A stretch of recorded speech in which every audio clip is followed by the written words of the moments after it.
Like it was that one time I almost fought that guy in Sedona.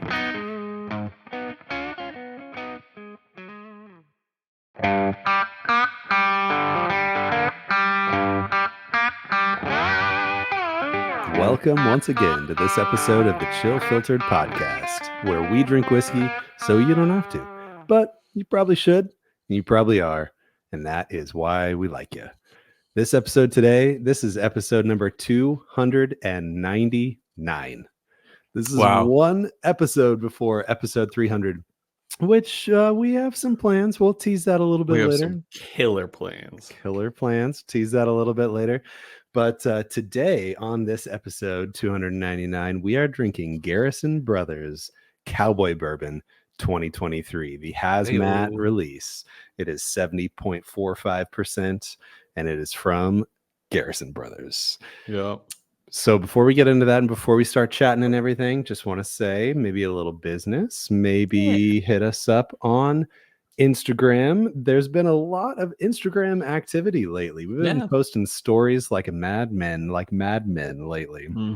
Hitting up Driftless Glenn and everything on the stories. Yeah. Been coaching some of our lovely Patreon supporters on how to access those stories and properly vote on those stories. So thank you, David and Bryan, for hanging in there and letting me teach you how to do that.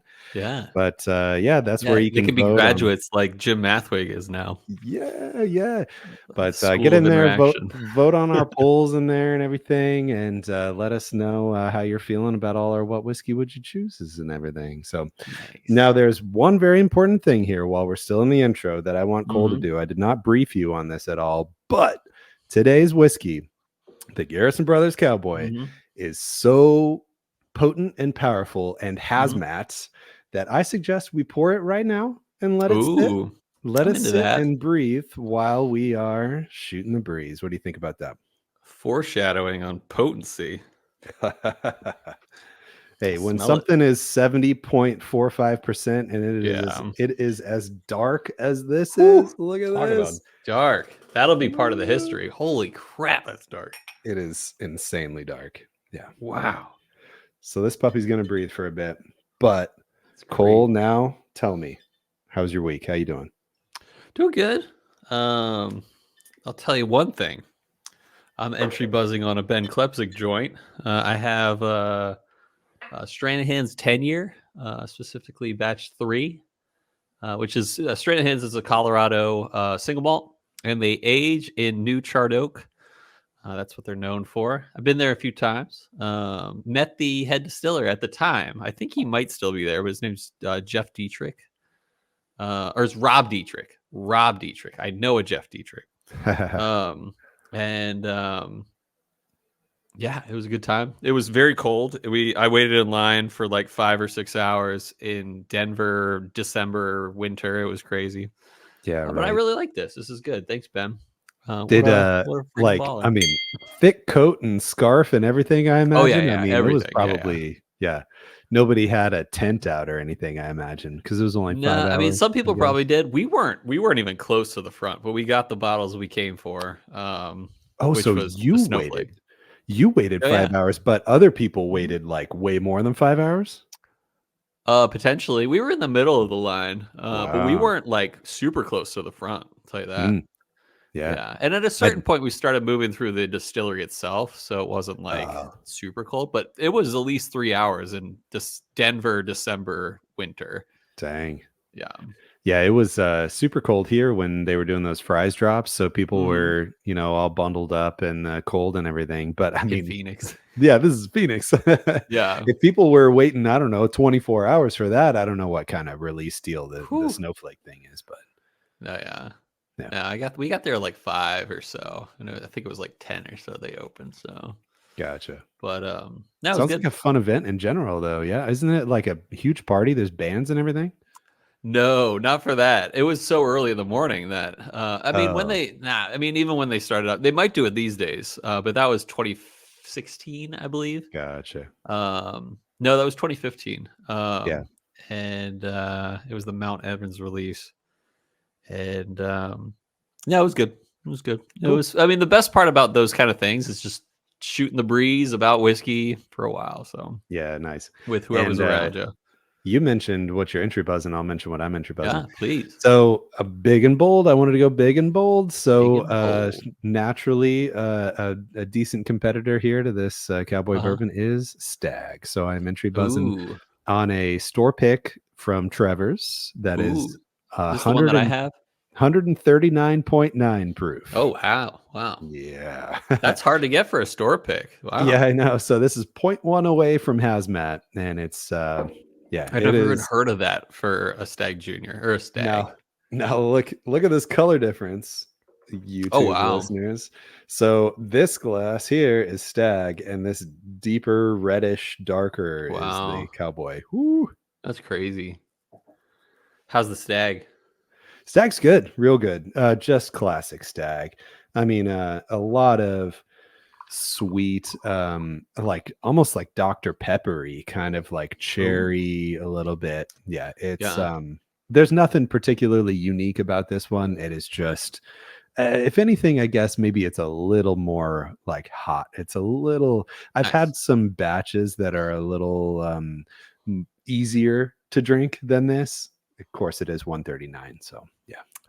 So I just poured, so we had our episode on Garrison Brothers Guadalupe, Yeah. and then we poured out a little for future re-entry buzzes, and then I still had a little bit left on my sample bottle, so I just poured it now. That is the most um sugar daddies. You know what I'm talking about? Those caramel or sugar babies, either one, No, same isn't kind of, it you know what I'm Sugar talking. Daddy? Yeah. It's Either like, one. The sugar yeah, daddy is yeah. the popsicle looking thing, and the sugar babies are Yeah. like the beans, but they're like caramel. Huh. I've never gotten such a strong note of sugar babies or sugar daddies right here. Wow. Mostly like you're getting big caramel. That's what you're getting. Big, obvious caramel. Sometimes like bourbon can be like caramel, but it's not like super obvious. This is like straight up caramel. Did you say that's the Guadalupe? Yeah. You had that much Guadalupe left? Mm-hmm. Dang, I must have drank a lot during the episode. Yeah, yeah. And that's dark too. I Yeah. I like it. It's not as good on the palate as the nose, but it's still very good. And that was Raisins the whiskey, right? That was our, Raisins. That's the, yeah. yep. It's almost like a mixture between Raisinets and sugar babies. It's like the ultimate Perfect. popcorn, or all you're missing is popcorn for your movie snacks. Nice. So That's cool. it's pretty good. But yeah, otherwise life's good. I planning for the road trip down to San Oh, Antonio. yeah, that's right. I have some friends in Atlanta. Hit him up, or one of my friends I hit up yesterday. I was like, hey, why don't we get lunch on the way back? Because that'll be halfway through my trip on the second day back to Yeah. Virginia. And he was down. And then, yeah. I'm currently furiously Googling where Americus, Georgia is. Oh, true. Yeah, it's got to, I think it's southern Georgia. Yeah. It's like near the border, I think. No, it's well, kind of. You're like Alabama, Florida. It's as close to the west border as Atlanta, but it Gotcha. looks it's quite a bit out of your way of what should be That would have driving. been dope. I maybe I'll stop by a few liquor stores because Oh yeah. I'm sure they sell 13th Colony. Yeah. Um, If you can find a cask strength, I don't even know how hard it is to find. I imagine it's probably pretty hard to find, probably not. but I want a cask strength Oh yeah, bourbon me or too. rye. And obviously the 15th anniversary thing's still going around right now. I heard people even today say that at the distillery, they were able to pick up a 15th anniversary at the No distillery way. today. Today? Yeah, yeah. So That might be worth going out of my way for. yeah. Well, I mean, yeah, that's up to you. Yeah. That's way out of my way. Yeah. Looking at that map. I know. And But it's like there's no easy way to get there and there's no way to make it. yeah, there's no like big highway that's like, hey, because I'll be in Mobile the night before, likely. Yeah. Or maybe Yeah. no, it's a long trek. Yeah. It's I'm like considering all the things that I can do, but I got to drive at least 10 hours a day. 2, I got to study for my exam while I'm going about also my road driving. trip. Okay. Yeah, while I'm driving. Yeah. No. But yeah, keep that in mind. If I get really fighty and threatening, that's because my exam, from the time episode 300 comes out, it'll be a month Ooh, from my exam. nice. So it's coming right up, but I'm feeling good about it. Feeling really good about it. So. What is the best way to de-escalate you? I don't know. Just like help me realize that, like my dad one time was just like, hey, like it was that one time I almost fought that guy in Sedona. And my dad like held me back basically. And was like, he is not worth it. Like whatever that guy, is doing, not worth it. But I don't know. It's just a simple reminder to myself that like, oh, I'm stressed out because of my exam. And that's why I'm feeling these epic emotions right now. So yeah. Mm-hmm. Yeah, 2.5 hours south of Atlanta. Oof, that's a long way. And it's then a random city. I didn't realize how random America's Georgia in terms of like there's nothing around it. Yeah. I mean, Albany's somewhat close, but not really. Boo. Boo. But I mean, if you're into Andersonville, yeah, you're not that far. But anyway, but yeah, I'm hoping on stopping a good few liquor stores on the trek. Maybe I'll be surprised. Yeah. But yeah, wow, it's so funny. One thing I am really excited about is for our pool for all of our reentry buzz samples. I'm just like, I got a bunch of stuff on my shelf. Maybe you're interested in it, maybe you're not, or maybe you're like super interested in it, or maybe you're just like someone interested. But I'm like, no, let's just pour a bunch of samples for the reentry buzz. So we're closing in on like 150 samples soon. I believe it. Yeah. So I kind of thought we were there already, actually. Did you count? Be. I mean, in terms of total, we go from like 87 to like 2 something. Yeah, it might very well be closer to 150 already. So yeah. But I literally poured. Wait, let's count real quick. I literally poured 14 pours in the past 2 days. Awesome. And poured them out, for the homie, for Bryan. Hey, as that well. reentry buzz just aired. That is my Driftless Glen unicorn. Bryan Rapp's own personal unicorn. Yeah. Did you see any? No, and no, they don't distribute. Well, to maybe Arizona. Ben, or heck, maybe even Caleb will keep an eye out for you, because he's done that for me. Mm-hmm. You know who's going to the distillery in like a week or two is Ben. This guy right here. See this Lupin. coaster? See this coaster right there? Oh, Max. Yeah. Nice. Yeah, Max is going to the distillery. He said he'd grab me something. I said, dude, as long as it's cask strength, just get the oldest one you can find. So, and their bourbon is good. Oh yeah, but their ryes are something special. And the funny thing is, looking back at that reentry buzz, it was weird because my perception, and I'll take it, I'll own up to it. My perception of that whiskey was it was over finished. And if you watch it, you'll be like, oh yeah, that's all Cole thought about. And I bet all my points basically on that. Yep. But I love that rye. But mostly it's weird because the fact is that it was unfinished, that I loved it and it had so much flavor. But in my mind, I'm like, this is so finished that I don't like it. Oh, so I mean, it's not that I didn't like it. It's just I didn't remember how great I thought it was, especially. Yeah, I got you. And I love that rye, and I'll open it every now and then. How much more you got left in that bottle? At least a quarter. And then I have a 5-year that's unopened right now. Nice. And it's also like high proof rye. I might have to bug you for one more sample of that one that we had the other day. Yeah, no worries. No, yeah. And I think the 4-year, Ben, when he bought me the 5-year and sent it to me, and I paid him for it. When he sent me the 5-year, he gave me a little sample of it because he had one opened. Yeah. And I think the 4-year was even better.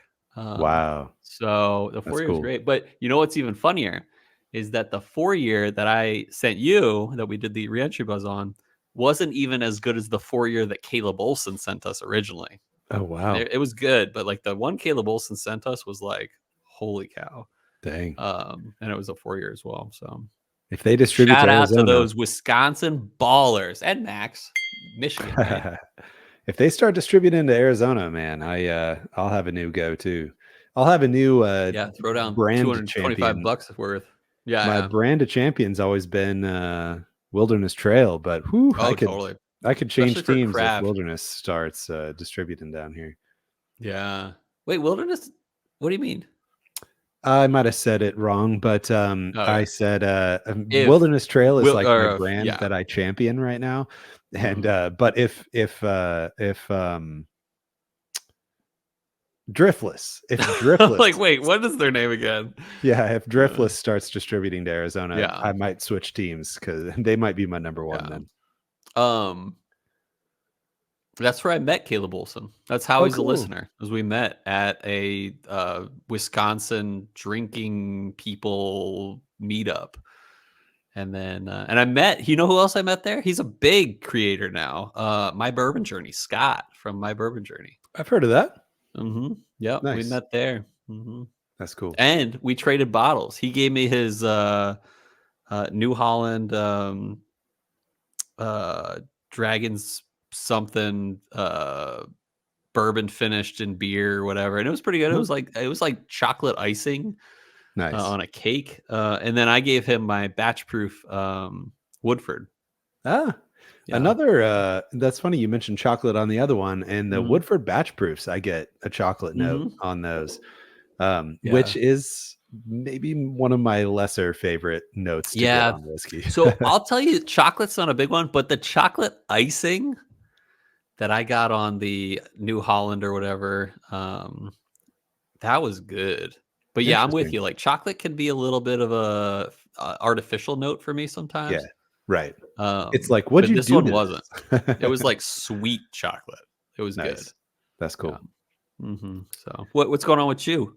Oh yeah, we got our so I think I might have mentioned this last time, but the cabinets, couch or your cabinets. So they came in and they put in the lower cabinets, and I guess our floor is a little uneven. They really had to take extra care, and we're really happy with the way that they did it too.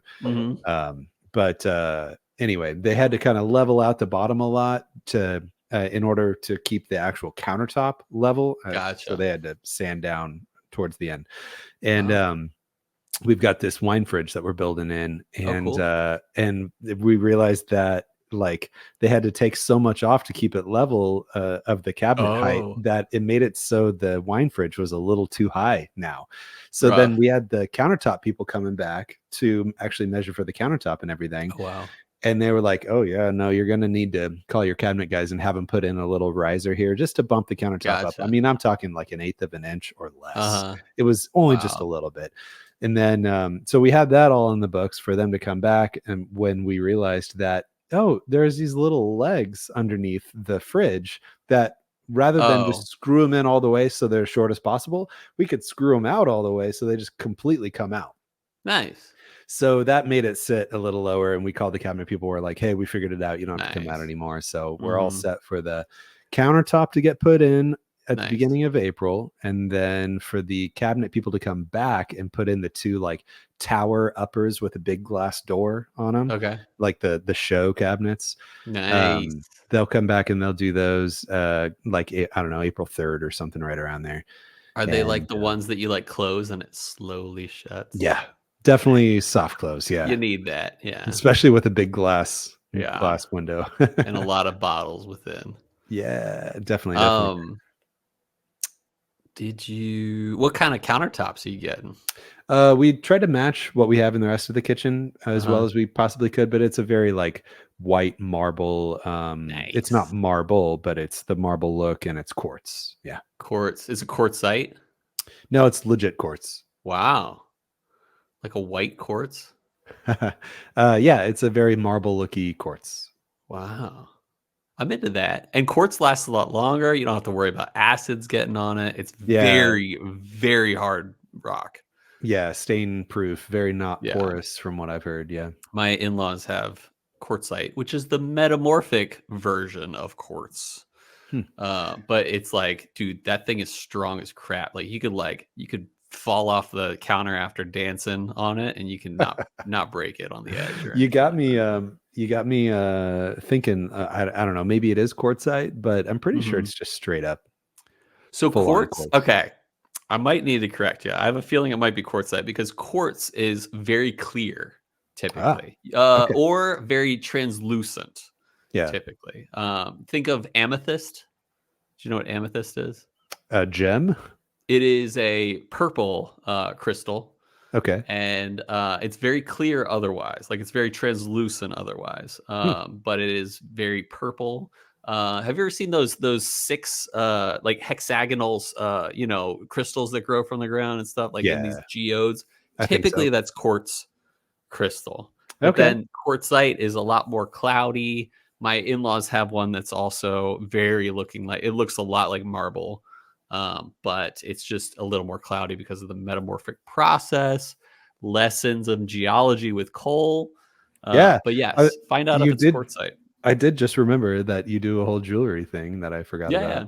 Yeah. But I also took a geology course in college, and I Mhm. killed it in that class. Like the Nice. class average was a D plus, and I had a B plus. Dang. Yeah. Did they weight it? Did you get an A instead? I don't think they waited at all. The Boo. teacher was like really old, didn't care, and I mean he did care, but he wasn't like gonna care about a curve or anything like that. Yeah. But they would like, one of the parts was a lab, and in the lab we had to be like, hey, what's this rock, and like what's this rock, and what's this rock, and so we had to be able Nice. to call out what we That's see. cool. Quartzite is very prevalent in the East Coast. Hmm. Like I literally picked up a stone earlier today that was quartzite when I was Ah, out with Beck. And nice. I Make a don't pick up a countertop out lot of of it. stones. Yeah, exactly. Yeah. Make a countertop out of it. Easy peasy. Yeah. And quartzite's pretty cool because it's one of those things that when I was a kid, we used to have these quartzite rocks, and we had this metal rake, and we would, kind of like brush the rock with the metal rake, and it would spark. And that Oh, was cool too. wow. So That's quartzite is interesting. very good with metal and sparking. Huh. That's cool. Lessons in geology with coal. So if you ever need to start a fire and you're on the East Coast where it's prevalent. Yep. You know what else is prevalent on the East Coast? Schist. That's right. Schist, which Ooh, is a close one. mica. Yeah, it was a close one. It's Yeah, a we almost got mica metamorphic rock Nice. that is very brittle, but they use it to build in larger, stones and stuff like that. So it's kind of cool. I've literally never even heard of that. I think it's SCHIST. Now you know. Never heard of it. But anyway, now that we've talked about schist, maybe we should get on to our break because we're going a little long. PSA before we do. If you are a Grand Reserve member at Total Wine, the lottery input emails just went out where you prioritize what bottles you want for the next raffle. And you got to do that by, I don't know, April 1st or something. You did Mr. Sam was your number one.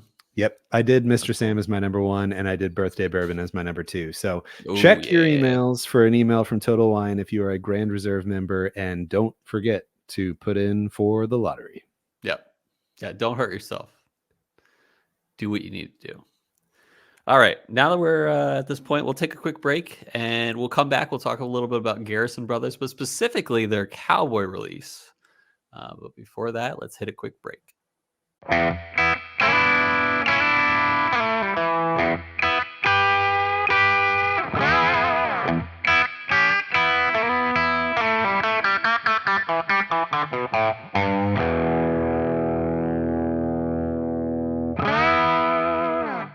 All right, welcome back.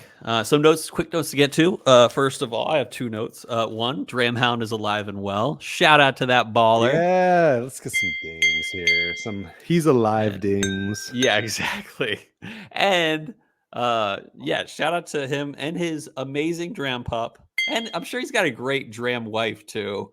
And Lady I was Dram. like, so what went through my mind is that, of course, you call a child a puppy or a pup. And hound, you would assume is a man. And I was like, what's a female dog word? And I'm like, nope, don't go there. Oh, man. I wonder if he's ever thought of that. Maybe in a good way. Certainly not a bad way. He's freaking Dramhound. Too funny. But shout out to Dram Pup. If you're listening, we love you, Willow. The whole Dram fam. The whole Dram fam. Yeah. And a shout out to everyone who joined the drink along yesterday. We have that one coming up as of recording, but by the time this comes out, we will have done it already. So thanks for all who joined. Okay, let's talk about Garrison Brothers. This is our second episode on Garrison Brothers. Not very long ago, only 4 episodes ago, we drank their current Guadalupe release, the 2024, and it was great. Now we really have a treat, a hazmat banger that has won a lot of awards since last year. Now, last time we talked about why Texas bourbon is different and a little bit about just Garrison Brothers in general. But today we're going to talk a little bit about what makes Cowboy release different. So it all started in 2012. That's not when the distillery started. That's when, what's it called? The Cowboy started. So when founder Dan Garrison and his master distiller Donis Todd were checking through their bourbon barrels for use for their single barrel program, and we're just checking out a few. And quote, it says this: normally these barrels are picked due to, he basically found some like really crazy barrels in that process. He said, normally these barrels are picked due to 1 or 2 especially strong flavor notes, which not only creates a unique experience unable to be found in any other bourbon on the market, but also ensures that we're able to keep these exceptionally powerful notes from affecting the smoothness of our regular small batch bourbon. So it was like so strong that they didn't want to incorporate into the standard stuff, but they were like, hey, this is, getting some crazy. So apparently they came across about 11 specific barrels in 2012 that were really just were digging. Like, there was like, this is crazy. But they also said they were like pitch black in color, and from how they aged. So originally they were different. And what do you do with different barrels? Well, there's a lot of things you can do. But originally they said it was the dark color that really led them to set it aside. And I'll explain why.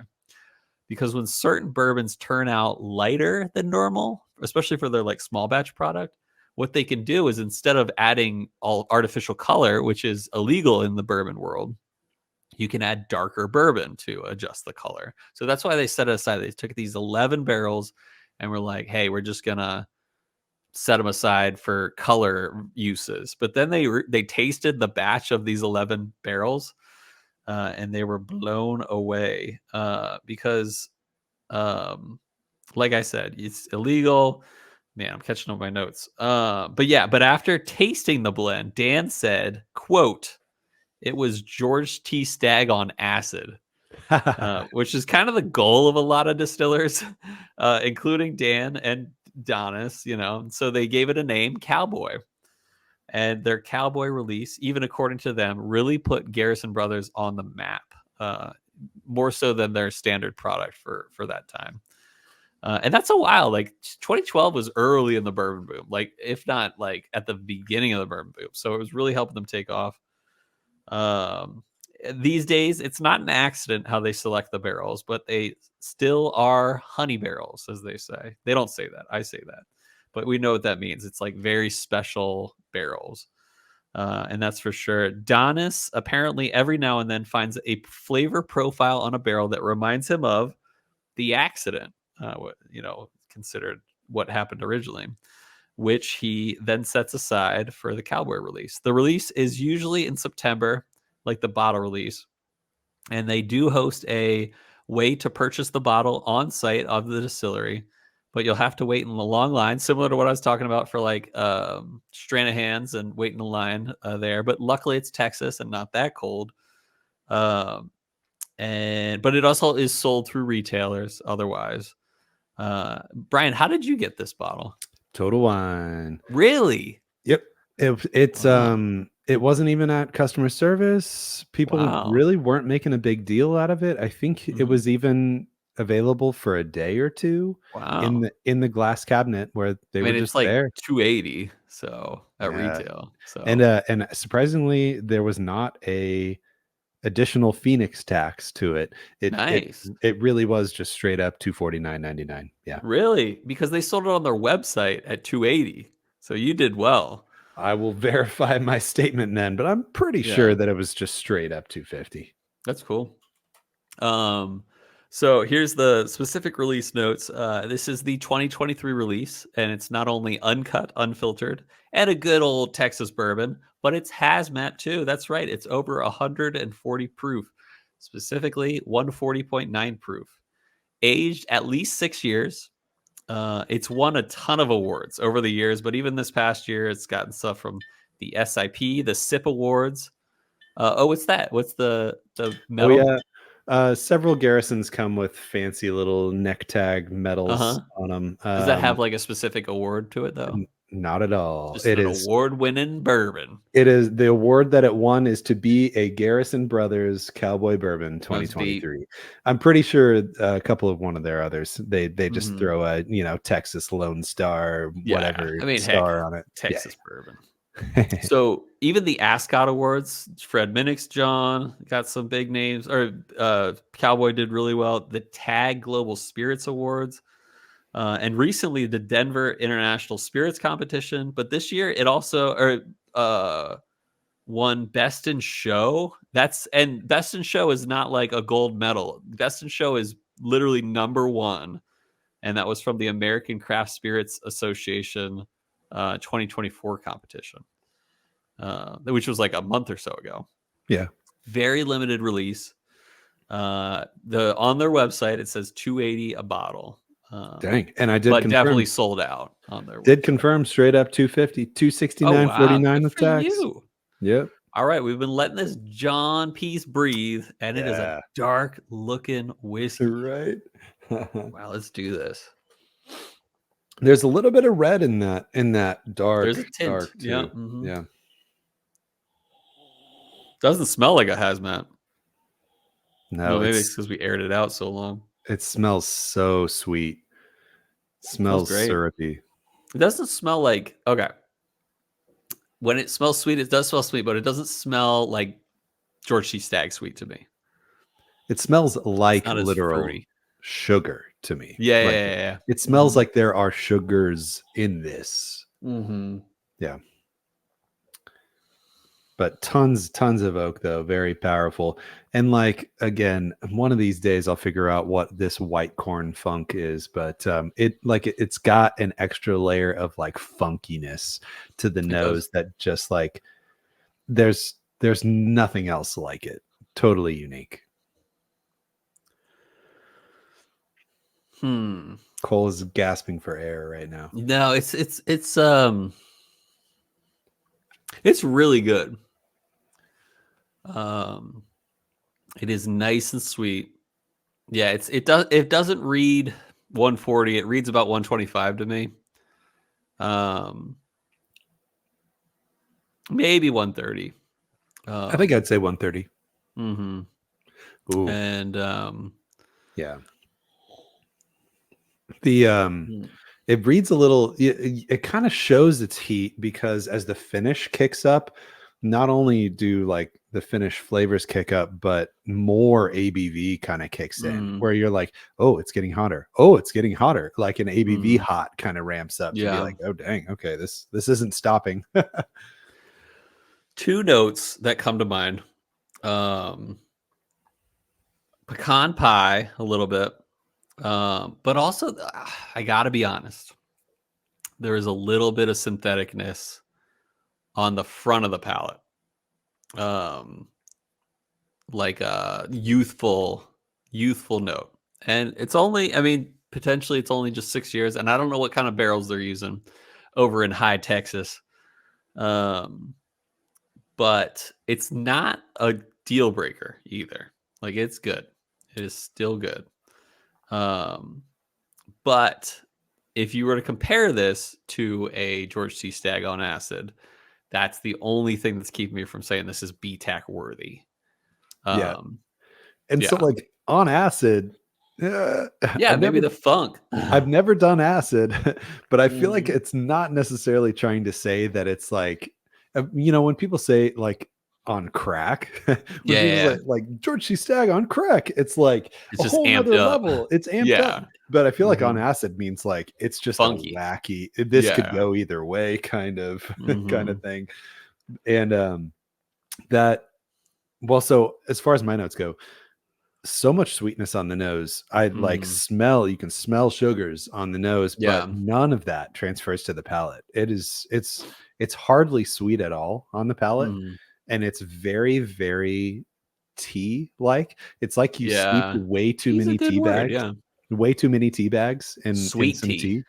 Yeah, actually, yeah, sweet tea. There's a little bit of sweetness there, but it's like trying to get too flavorful tea, and there's so much wood here. And I don't mean that in a bad way, because it's very unique and I'm really enjoying this. That's just the intensity of the flavor that I'm getting is very, very tea and very, very wood. Yeah. In terms of a craft distillery, though, I give them mad props, especially when they're the ones distilling their own stuff. Because didn't we talk about that last time they distill their own stuff? Pretty darn sure they do. But impressive, very impressive. BTAC worthy? I'm gonna go no, but really good. Totally agree. And it is, the finish does not take you places. The finish it just is what it is. It's that pecan pie, it's the baking spices, and it's a super woodsy, slightly sweet oak.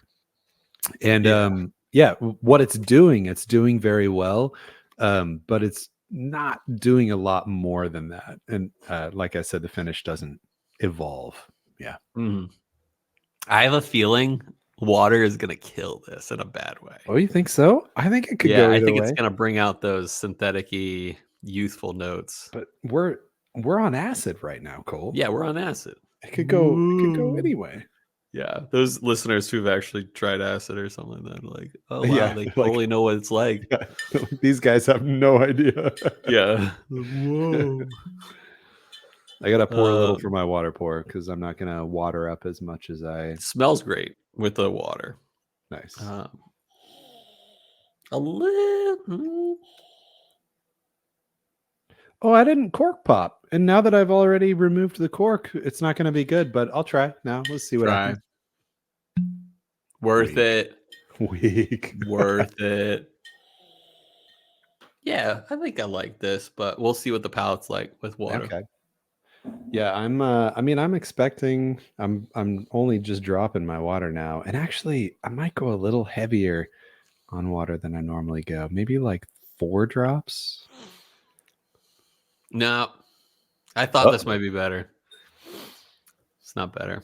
Like I said, the youthful, synthetic-y notes, little bit of soapy, weird oak, youthful oak, showing up with the water. It's not even enjoyable.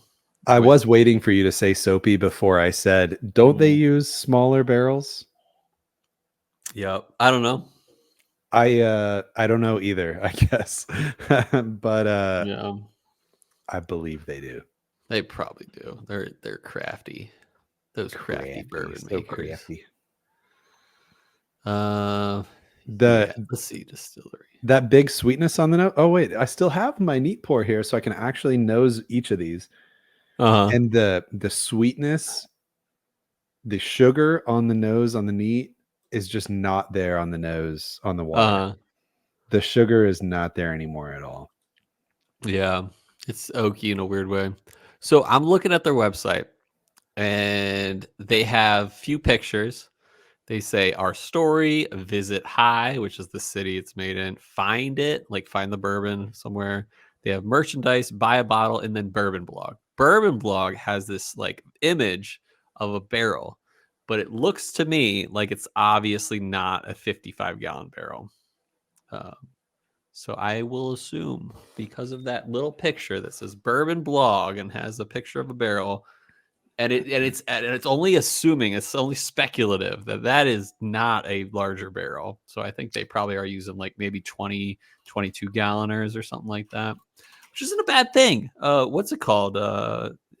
Whiskey Del Black uses smaller 20-ish, 22 or so gallon barrels. You just got to have a good handle on when to pull that bottle or the barrel. And I mean, let's be real. Like, they're in such a hot climate. Like,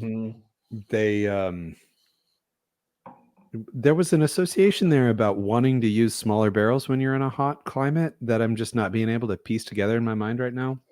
But what I can say is I just straight up Googled Garrison Brothers Rickhouse. And, cool. It's obvious. Random photos from people. Yeah, these are like Del Box size bottles. Okay, barrels. Cool. Yeah.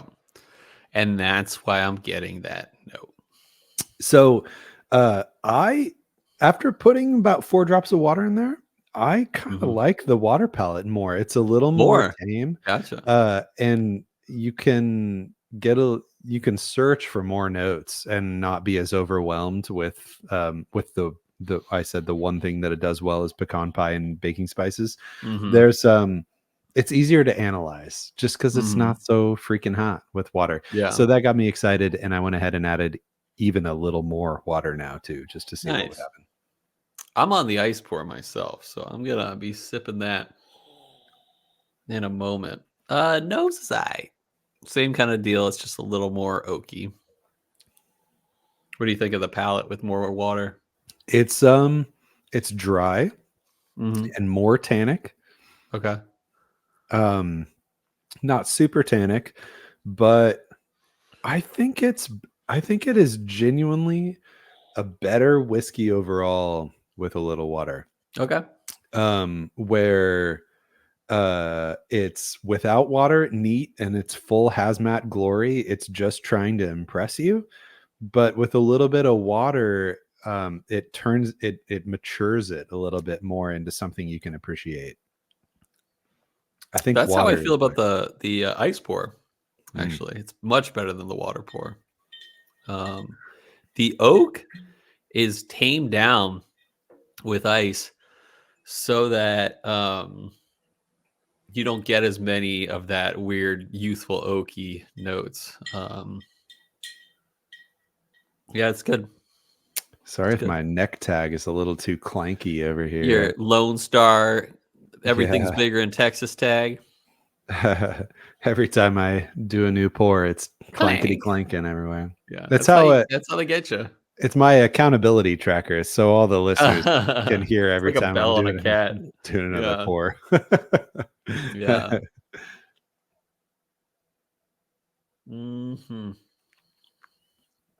Yeah, I got a little bit of like saltiness to the front of the palate and turned into a nice sweetness. I kind of dig that last pour.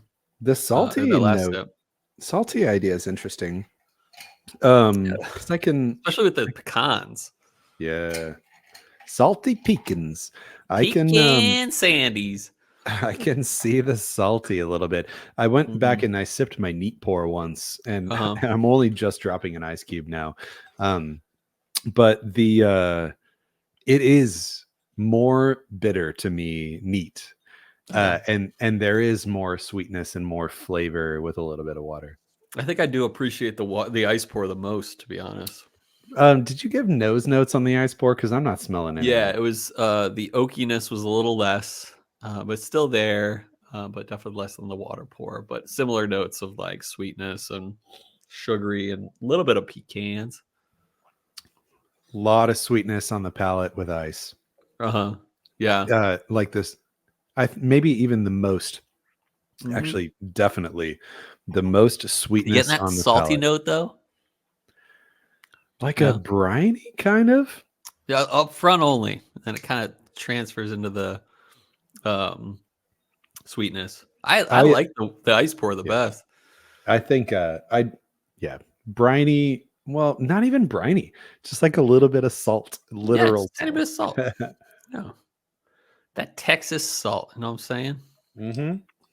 Right for the agave and the tequila, even though you can't make tequila in the U.S. Ooh, speaking of tequila, man, are you familiar with tequila at all? Yeah. Phoenix got a little drop of Añejo Fortaleza earlier this week. Okay.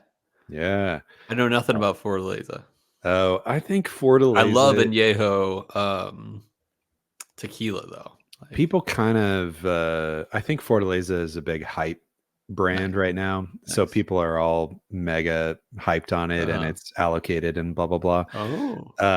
But yeah, like several Total Wines got a case of Añejo Fortaleza, which is a harder Fortaleza to find. It's not like a special release like the winter blend or something, but it's of Blanco, Reposado, Añejo. It is a little more rare than the others from what I understand. Cool. Nice. Speaking of which, I think I'm busy this weekend, but there's a a ABC barrel pick release this week, and there's everything cool. from like, I think Four Roses is the only thing I would consider for a single barrel strength.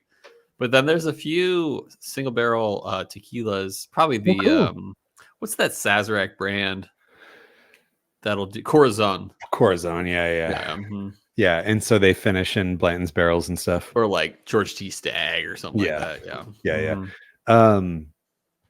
That's cool though. I remember the last time one of those happened. I looked through the list and I was like, yeah, I think Four Roses is probably the best thing on here. And I showed up 20 minutes before they opened and got a Four Roses. I was like at the last Four Roses they had. So nailed it. Yeah. But I think I'm busy at like 10 this weekend, so it's not going to work out. Nice. I haven't tried. Do you have a rating in mind? I So, have a rating. I'm honing in. I'm really close, but late finish. Mm-hmm. I'm getting a bitterness like after I sip coffee. You're not a coffee drinker, right? You're no caffeine. Not since the accident. Was there really an accident? No. Okay, I was curious. Anxiety attacks. Okay, I gotcha. Like just black coffee, just no milk in it at all. That mouth coaty bitterness. Not unpleasant. But that's a kind of bitterness that I'm tasting right now, and I actually kind of like it. I like the finish that I have, which is still like pecans and sweet. Yeah, for sure. Yeah. I have a rating in mind for this one, and I gotta look up the secondary rating scale real quick. Oh, that's right. Yeah. But my first rating is an 8.85. Hot take. This isn't hubba to what for me. Like, this is good. Worth trying for sure. But that youthful note, that youthful oaky note just keeps me from saying this is hubba to what. I am impressed for a craft distillery. I'm impressed for a smaller barrels distillery. But it's obvious to me that this is a little youthful, not youthful. Like 6 years is a long time. I wouldn't even call it like Buffalo Trace is like 6 years, 6 to 7 or whatever, or 6 to 8 or something like that. I mean, Sazerac is 6 years and it's fantastic, but it's just the barrels that I can kind of taste. And like, I can call it from just tasting it. And maybe I'm wrong. And sometimes they do it right. Like I said, Whiskey Delbach nails those smaller barrels, but some people overage a small barrel. And it brings me these notes. I give this a B, close to a B, which is kind of well above average. I would say this is well above average, but not like blowing my mind. Yeah. Man, that's funny. Okay, so as far as numbers go, my brain went to about like 8.6 or so. Which is, you said 8.85, right? Yeah. So I'm lower than you on numbers, but I'm still inclined to give it like an A minus. Okay. An A is like the very good level where it's super well-rounded. It's extremely solid. You can't make any substantial negative comments about it. I'm just below that, where I'm A minus. It's not even a negative comment. My only comments, like my wish list, was that it hit more notes of like, where's the fruit at? Like, where's, other interesting notes at that? Like, all this was just like deep sugars, deep wood sugars. That's like kind of all I get from this. And I wish that there was a little more like some spice somewhere or some whatever fruit. Anyway, no fruit at all. I sipped Stag there, and I'll say it's totally on par with Stag though. I think as far as an interesting thing to sip, I think it absolutely punches on the same level as Stag, but definitely not George T. Stagg. Yeah. No, that's cool. All right. Now that we've got our ratings, we'll get to our next segment of the show. We like to call this next segment Whiskey World news.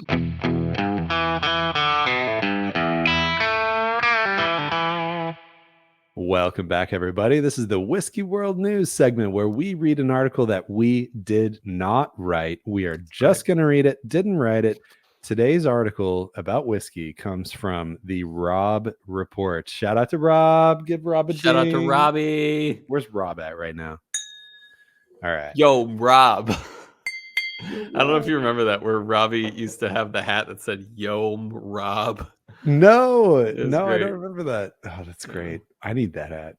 Yeah. So Rob Report put out an article. Good old Jonah Flicker hardly knew her, put out an article titled "This Historic Scotch Distillery Just Reopened Its Doors 40 years after it closed." Nice.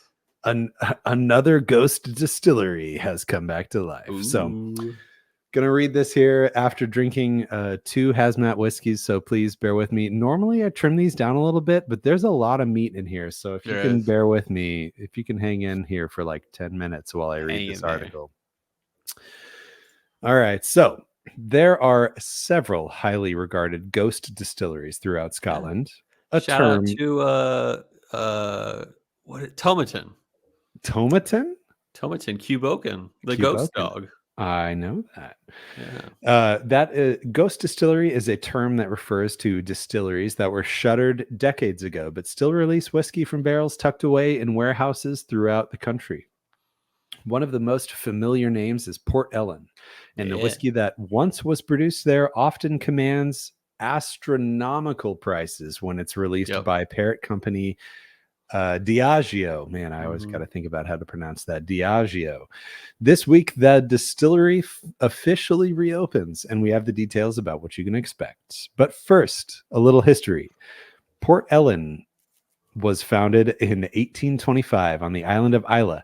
Known for its smoky whiskeys for more than 150 years, the distillery produced peated whiskey, which was mostly used for blends as opposed to single malts. But in 1983, Port Ellen was shuttered due to the decreased demand for whiskey at the time. In the years since, the site was used for malting barley. Very important. That didn't last long, though. As whiskey fans, collectors, and aficionados discovered there were still barrels of Port Ellen whiskey hidden away in warehouses around Scotland, the liquid gained in popularity and increased in price.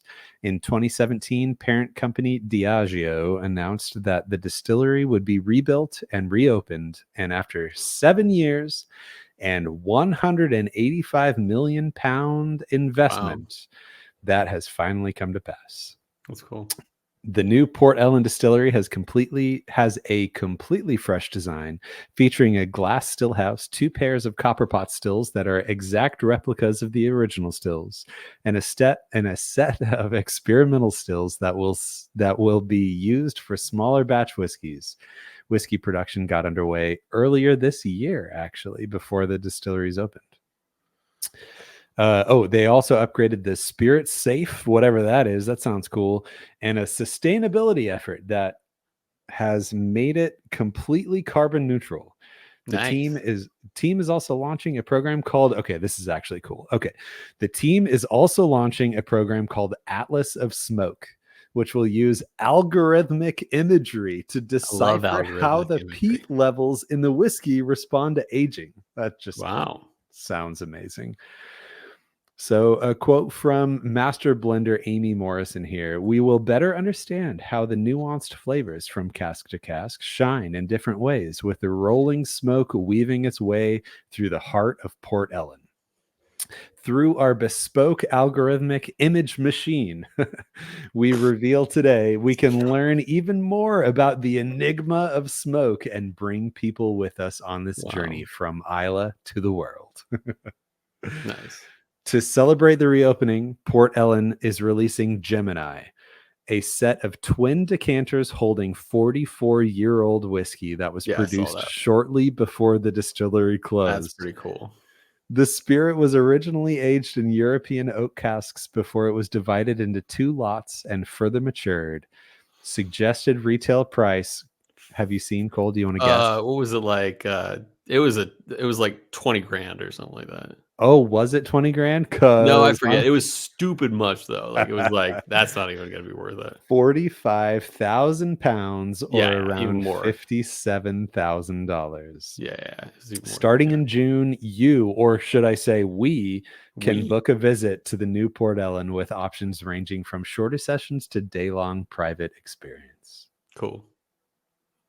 So I have thoughts on this, and I will relate it to one of my favorite shows, Arrested Development. Ooh. So Arrested Development was not big when it was on TV, but it only got big once it got canceled. And then when they were like, "Oh, this is big. We should like actually restart it." It was terrible. So I'm not saying Port Ellen's going to be terrible when it comes back, but I say give it some time. Even Kilhoman is a smaller Islay distillery, and they're getting good these days. But like, I hope Port Ellen takes their time with aging, because as a new Islay, a new Islay distillery, I hope they take their time. But the cool thing about Port Ellen is that yes, they have their malting house that it was still active. Bruichladdich would use their malts all the time because like basically it was like a great malt house, and then they would use the local grain, like the local Islay barley grain from that area, malted in house. As far as I remember learning about this, malted in the Port Ellen house, and then use that on some of their what do you call it? Whiskey and stuff like that. So it's kind of Right. cool that Port Ellen was involved after or during these 40 plus years of being not a distillery. Yeah. But it is cool too, like that they got big after they got, shut down. And then, but Yeah. I hope they take their time and don't do a Arrested Development and do a seasons 4 and 5, which suck. And Right. it's not even worth doing. I hope they take their time, write good material, write good episodes, and then release something that you're proud of. So Yeah, right. And don't just start trying to be a moneymaker right out the door. Yeah. exactly. Man, Arrested Development, that's funny. Sam was familiar with that and she got Love me to that show. watch it. And man, Such a good yeah, show. it was so good. I mean, it is like the pun show. And like, Oh yeah. I And the don't, reusing of jokes is like yep. amazing. I Yeah. don't know any other show that is so punny, Yeah. so more punny than Her. Arrested Development. And man, the one that sticks with me, I think it was Uh-huh. the finale for season one. The Okay, finale for yeah. season one, where like the mom's name is Yeah, yeah, Lucille, yeah. and there was a loose seal, and people were yelling Yes, it's Lucille, and so it's just like good. it just So good. that doesn't give it justice at all. Yeah. But I So highly good. recommend you watch that show if you haven't Yeah. seen it before, because it's just I can absurd. watch the same episode twice in a row and still laugh just as hard.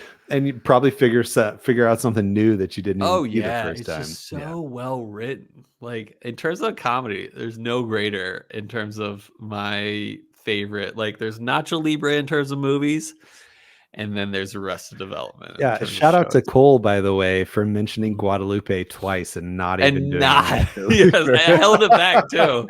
I was like, The first time when you did the first one, I was looking at you like, is he gonna do and I was like, hold it in, Cole. Don't annoy everyone with your Nacho Libre quotes every episode. it? But yeah. Dude, there's so many good lines. Like one of my favorite parts of Arrested Development. I feel like Bryce Morita is a big fan of this show too, but is where they're in the first episode. You'll see it a bunch of times throughout the show, but Job does something and he's like, "It's not one of my tricks, Michael." He's like, "It's one of my illusions."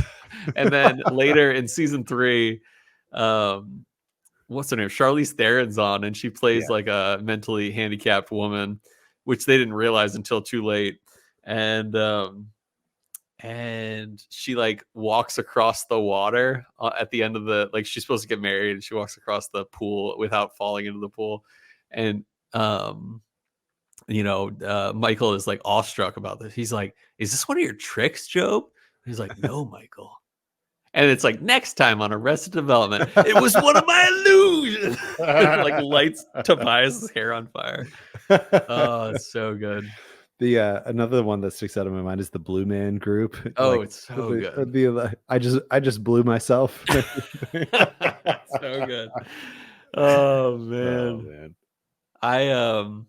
One more quote is, and I love how they bring in the narrator who was played by was The Ron director. Howard. Yeah. And there's this one scene where basically Job is really upset that Michael is not was invited to the cabin in the woods, but never got to go to the cabin in the woods. But Job never got invited to the cabin in the woods and still didn't go to the cabin in the woods. And he's like, Michael, he's like, I don't have a son. And then the narrator's like, he does have a son. And it's like, but if I did, I would never not tell him that there's a cabin in the woods and then not tell. Basically, he's like going through it all, but he's like slipping over it all. But I love the narrator throughout. Like, he does. I know. Anyway, on point with the interjecting narration. So good. So good. But we will now move into what Arrested Development episode would you choose? I mean, what whiskey would you choose? So last week, whiskey would you choose? We asked you on Instagram, what would you choose between these two destination/whiskey combos? Would you rather go to Paris and get a Buffalo Trace single oak project? Surprising results here. Or would you rather go to Iceland and get cheap dung smoked whiskey from Floki, the distillery Floki? And in the last minute here, a bunch of people came to my saving, whatever the word is. And you were losing by like a ton, like you were down by like 80+% for a while. It was literally like 87-13. At like 30 minutes after we posted. That's crazy. But then all the Iceland people came in, and it ended up being 57-43 Iceland. Wow. Over Paris. Wow. Paris. Come on, people. It's my favorite place in the whole world, and people are hating on it. Is that just because Paris. You found a single oak project there? No. So I expected Paris to be so overrated, and within being there for like less than an hour, I was like, this is my favorite place in the whole world. And it's not even because like City of Love or anything like. It is a cool town. Paris is awesome. Yeah. That's cool. That's cool. It's funny to hear you say that, because like I was talking to Sam and I was like, man, like Iceland is so much more our vibe than Paris. Like a million times over, we would rather go to somewhere like Iceland than go to a big city like Paris. Yeah. So I guess just it's the way everybody else feels too. Yeah. For especially after the first hour. Yeah. And like ultimately, like whiskey versus destination. Yeah. I mean, my mind is all about destination. People were probably voting on destination as opposed to literally sheep dung smoked single malt. 100%. Maybe they just really wanted to try it, Yes, and at the same time, like I'm sure that there were probably one or two people who were like, ooh, it's kind of a tie, but single oak project, Paris. Yeah. But we got just a truckload of write-ins, so bear with me another 10 minutes here while I read these. So Madtown marketer Ben Klepsik wrote in, he said, Redbreast 21, which we know this story. Yeah, he got a Redbreast 21. He got it for, or 200 in the Netherlands, €200. I would drive 2 hours for that too, any day. Oh yeah, that's right. Yeah, it was a 2-hour drive. I forgot. So Drew R. Tolan. Drew Tolan. Yeah, Drew Tolan. Shout out to that baller. Yeah. He's not a Patreon, but he's a baller. Still somehow strangely gorgeous, though. Yeah, exactly. Photogenic to the max. E.H. Taylor, single barrel in Maui. Wow, I can't believe that. When I saw that, I was like, dang, that's a story right there. Maui finding a bottle like that. So Whiskey Drinking Panda sent a beautiful, beautiful picture of some hibiki. And actually, yeah, I can't quite. Yamazaki hibiki and hibiki. I'm assuming the two hibikis are 2 different years. Yeah, I don't know which one he got. Maybe he got all 3 of those or something. But he did say he got them all 3. I'm assuming in Dubai while he was working out in the UAE, United Arab Emirates. So Broaska Testuasa. You get it right every time. Picked up a Tullamore Dew in Romania because that's all they had. That's all where his wife is from. Yeah, and that's what right. that's what Broasca Teswaswaswa is Canadian, or is Romanian for turtle. Canadian for turtle. It is Romanian for Canadian turtle friend, I Yep, believe. that's exactly right. So we got another write-in from Dimitas. It's got to be Doug. Taste, right? Doug, Yep, yeah. that's what All his right, name is. committing that to memory now. Doug Dimitas, Yamazaki 12, Japan, in a random suburb in Tokyo. Nice. Marco and AZ wrote in and said, A. Smith Bowman Distillery Tour. Sounds like you have a story to tell here, but A. Yeah, Smith he came with Bowman me. Distillery Tour found differing laser codes on John Jay single Yes, barrels. and I had Well, forgotten about this. what's the But deal with that? when Marco and I went to the A. Smith Bowman Distillery, they were like showing us, I forget the exact thing. Really what it comes down to is like there was a laser code on John J. Bowman that shouldn't have been on John J. Bowman. Where they're like, oh, we actually should probably take that. And they took all the bottles that were on the shelf that had the laser code off. And they're like, we gotta like take it back. I think it was this. There was like a laser code that should have been for John J. Bowman. That was like, it really was their small batch, which is their not Isaac Bowman, Bowman Brothers, I think. Okay, and so they were like, we should actually figure this out and relabel them if we need to. But we were like, can we get it? It's like a cool like misprint basically, and it'll be like a cool thing. But they were like, no, we can't do that. But they killer, really, really good tour guides there at A. Smith Bowman. Nice. Okay. So. Yeah, one of these days when I head out there, that'd be fun to meet you halfway. That would be fun. Kilted 518 Miles Ferguson. He says Glen Grant 10. He gave Cole the 16. So I can't believe that he gave me the older one, because that was a good bottle. That's I can believe it because it's Miles Ferguson. Yeah, what a baller. He got that in Rothes, Scotland. Yeah, Ross, I think. Ross, thank you. Like right in from Bryan Duncan here. Brian's got a Blanton's on the way now from Japan. Hey-o. So that's awesome. Yeah. Dramhound says, oh, who is alive, by the way? Yeah, alive and well. Says Wild Turkey Rare Breed non-chill filtered in Zurich. Oh yeah, that's right. He was posting about that on our Discord. And he was asking us if we wanted anything, basically. So yeah. And then B-side, Bryce Marita says, personally, Glenfiddich from Scotland. Nice. But my mom's got me Yam 18 from Japan. That counts. Yeah. Good answers this week, guys. Thanks for chipping in. Yeah. Now, what do we got next week? Next week? Okay, so next week we're not going to be doing one. That's all right. So this will be 2 weeks from now. We will give our results, but please write in. Yes. And we want you to write into the question, what is the oldest whiskey you've ever tried, and was it worth the price? Okay. So for me, this is easy. I have had, I believe it's the 29 year.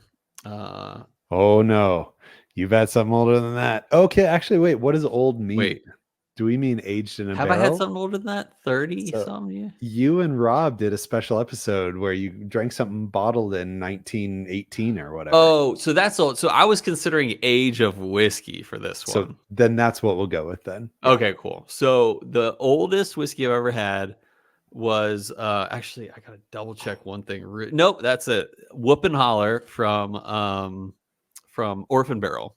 It's a 28-year-old bourbon and actually it's not a bourbon, it's an American whiskey now that I realize it. And it was bottled in 2016. I think it's a bourbon. I mean, not a bourbon.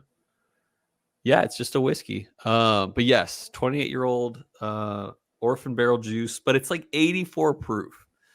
So it's a little rough, but it's also like, I remember trying it. It was like super oaky, like too oaky. But yes, 28-year-old is the oldest I think I've ever had in terms of age. And I had that when I worked at the bar in Richmond and didn't pay for it. So it was totally worth it. Boo. Yeah. Do you remember any idea what the price of the bottle was? It was at least 200 probably a pour. And I would not have paid that much for that. Not worth it. Yeah. Man, yeah, I gotta imagine there's just not a lot of flavor on that, just like oak, Oh, and there that's was it. flavor. It was just not beyond the oak. Yeah. The oak was the flavor. Yeah, right, I'm sure. Mhm. Oldest whiskey I have ever tried, Elijah Craig 18. I'm pretty sure That's it? no. Peregrine Yeah, is no, but haven't you no, you've had the, Glen Grant, 23 year from the drink-alongs. It was 23 the years? Alexander Murray and Company or whatever. Oh, wow, I That's totally a forgot all 23 about year. that. And Well, that's why you should be on Patreon, yeah, listeners, because right. we do drink-alongs with 23-year-old Scotch. And was it worth the price? Heck yeah. No, because I don't even remember Yeah, it. exactly. No, That's great it was though. like 86 proof or something like that too, so it was like a Yeah. bummer, but That's funny. that's a Scotch, yeah. Maybe if I'd pulled up my library list, I might have seen something else. But yeah, suddenly Peregrine came to mind because that's 20-year age Yeah, it's 20 stated. years, mhm. But yeah, that 23 because I can hardly think of any 20s at all. So that's got to be it. Mhm. Yeah, Yeah. Cool. I'll take a picture for you. perfect. All right, now that we've covered that, I think that's about it. So next week, Brian, I want to say it, but I want you to say what we're Oh doing my next week for gosh. episode 300. Okay, prepare with us, dear Prepare with listeners. us. We will It's have gonna be our epic. faces melted off for episode 300. Because we are having good old Nick Taylor back on Nick from Found friggin' North Taylor. for episode 300. Yep. And Nick Taylor is sending us lucky podcasters Yep. samples of every Found North release that's ever come out. All 8 batches basically of Found North we're gonna be sipping together. And you might remember if you've been listening for a bit on our previous Mhm. episode with Nick Taylor, he mentioned, "Yeah, man, let's do it. Let's do it. Yep. I'm gonna It's send gonna you happen. all the batches from Found North that we've come out with." And sure enough, I got the notification today.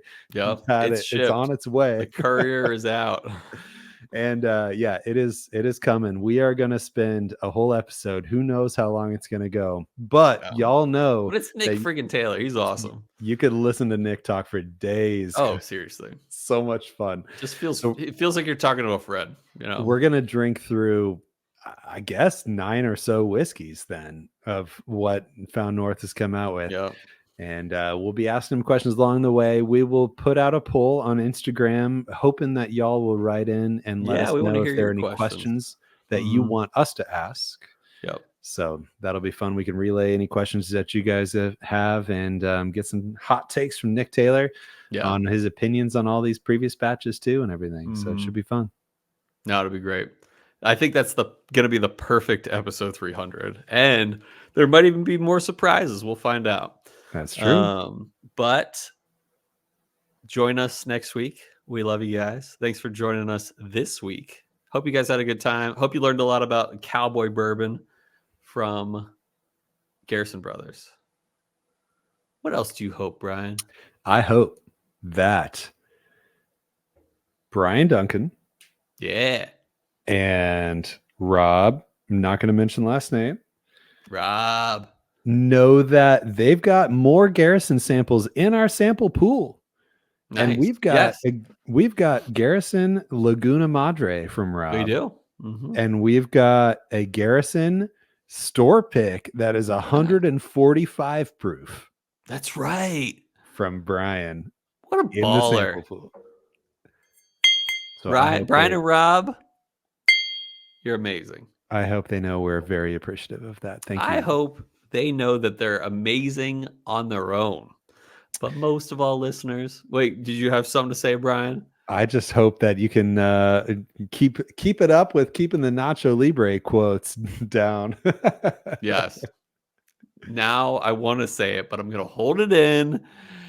And I hope that our love of whiskey lifted your spirits.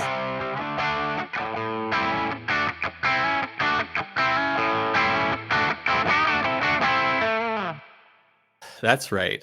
Schist.